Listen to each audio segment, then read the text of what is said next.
তো এখন আছি ডাবল হ্যান্ড ভিউ পয়েন্টে গাইস।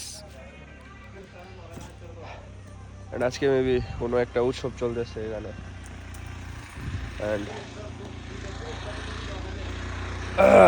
আজকে হচ্ছে পাহাড়ে বড়দিন উৎসব, আর আমরা আজকে যাব তিন্দু এই উৎসব দেখার জন্য। এখন আছি ডাবল হ্যান্ড ভিউ পয়েন্টে। এখান থেকে সূর্য অস্ত খুব সুন্দর দেখা যায় আর কি।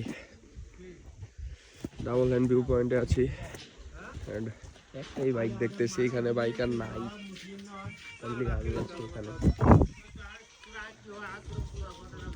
এখান থেকে ডিরেক্ট চলে যাব বলিপাড়া। রং রং চইব।